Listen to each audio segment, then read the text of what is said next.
Peace, what's up, everybody? This is Jay Everyday,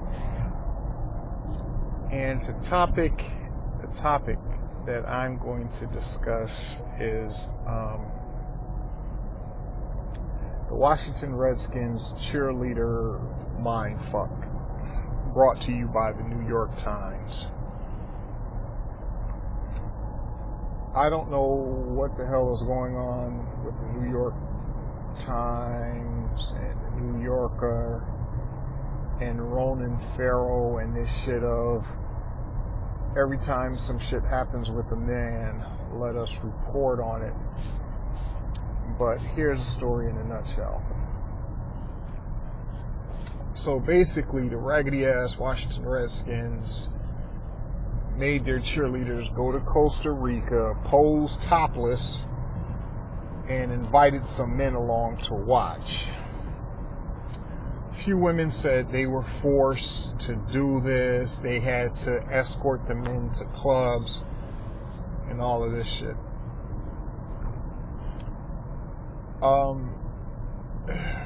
First of all, the fucking Redskins need to get back committed to winning and not be trying to do all this extra bullshit involving some cheerleaders. That was number one.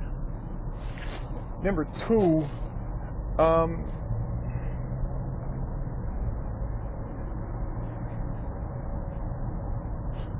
I don't know if something is wrong if you're an adult and you let somebody do it to you, if that makes sense.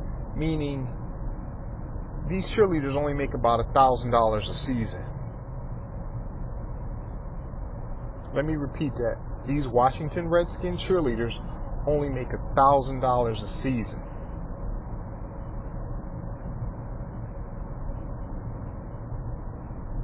I'm pretty sure they have to pay for their own makeup, their own hair, their own tanning, going to the gym.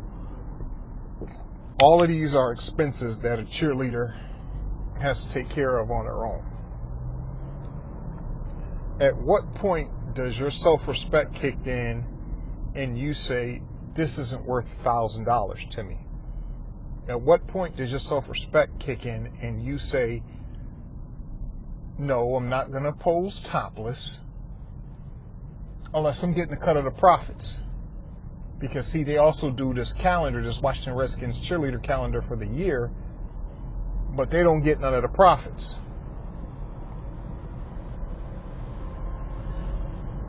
And this is not me victim blaming, because I'm not absolving the Redskins of anything.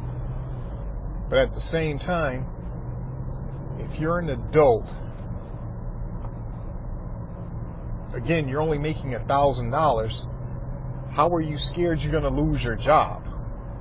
The hell are you doing? What are you losing?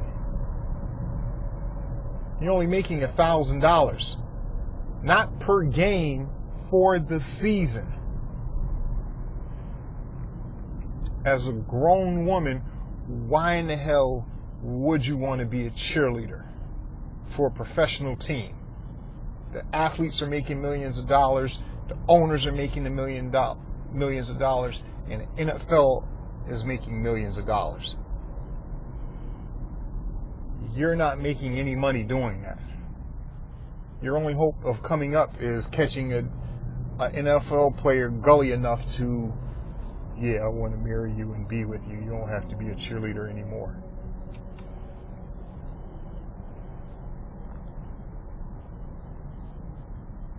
Which a few of the Redskin players have done with certain cheerleaders that played for the team.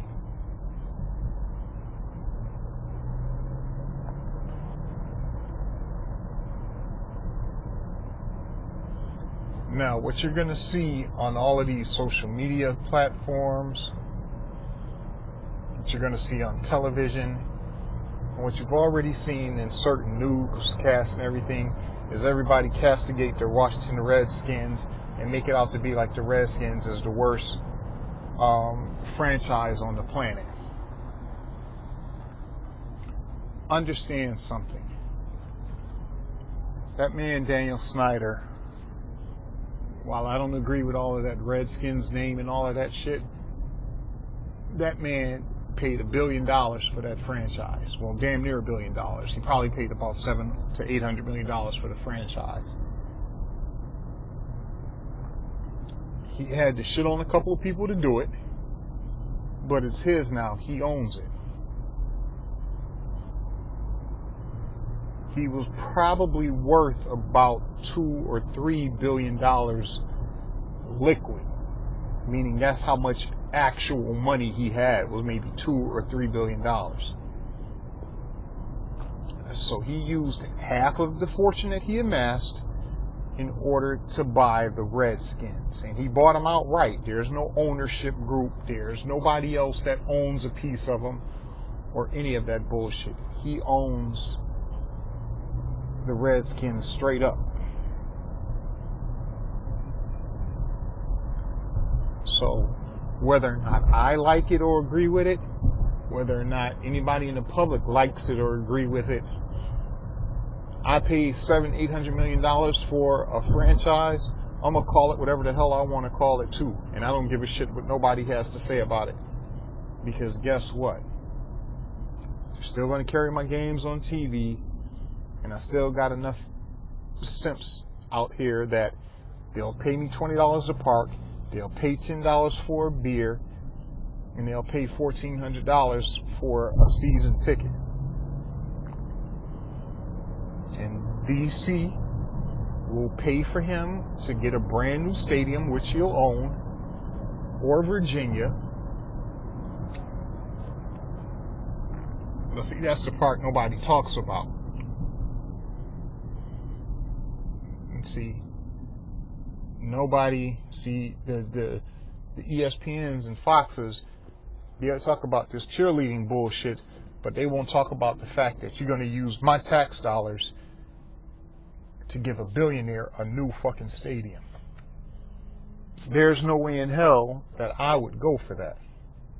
Fuck what's going on with these cheerleaders. How you going to use my tax dollars to build a fucking stadium for a billionaire? He wants a new fucking stadium, he can build it, or he can get the financing for it.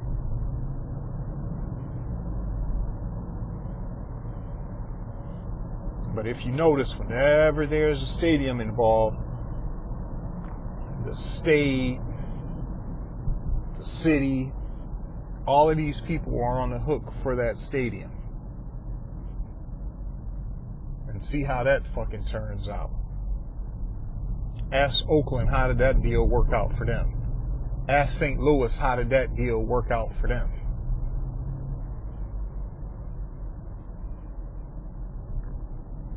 Didn't mean to go off on a tangent, but let me get back to my main point. So now you have these cheerleaders crying about, oh, they made us pose topless. They made us go out on dates with these men. Nobody made you do anything. See, that's the problem with society today. Everybody wants to blame someone else for their problem. Get the fuck out of here. That cheerleading bullshit was not paying your bills.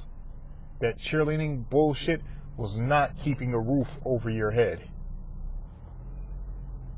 You didn't go on the road with the team. You only performed at home games, and they got you doing charity and other bullshit in the community because it promotes the brand. Everything the Redskins do promotes the brand of the Redskin. The man paid $800 million for his franchise. Why do you think he's trying to squeeze every fucking dollar out of this franchise? He probably makes a couple $100 million off of his franchise every year. So if I made $100 million off my franchise last year, why wouldn't I want to make $150 million off of it the coming year?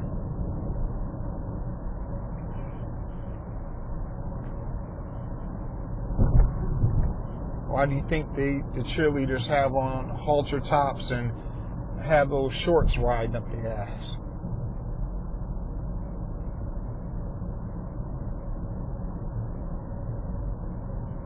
It's just fuckery, plain and simple. But don't sit up here, these cheerleaders, don't sit up here and tell this fucked up story like, oh, they made me do it. Oh, I didn't have a choice. If I wanted to keep my job, this is what I had to do. It's not no fucking job. You don't got no benefits. You can probably be fired at any time. You're probably listed as an independent contractor, and it's not a full-time job. You don't do 40 hours a week on that job. And they'll probably come back with some bullshit like, oh, well, what about dance rehearsal and going to the gym and doing the makeup? I don't give a shit. It's still not a job. It's complete bullshit. Nobody is sitting up here making you do this. If you wanted to sit up here and get treated like a piece of meat for $1,000 for 4 fucking months, that's not the Redskins' fault. That's your fault. Personal responsibility doesn't enter into this factor at all.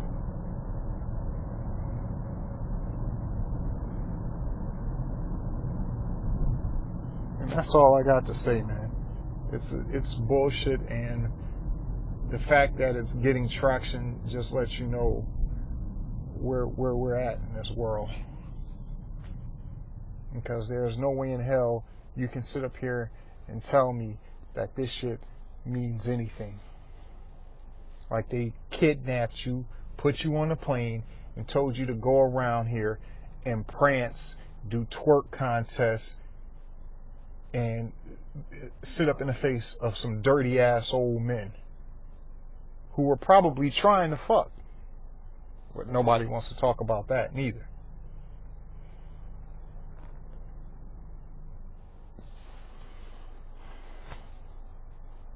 So that's it, man. That's all I got to say about the Washington Redskins cheerleading controversy.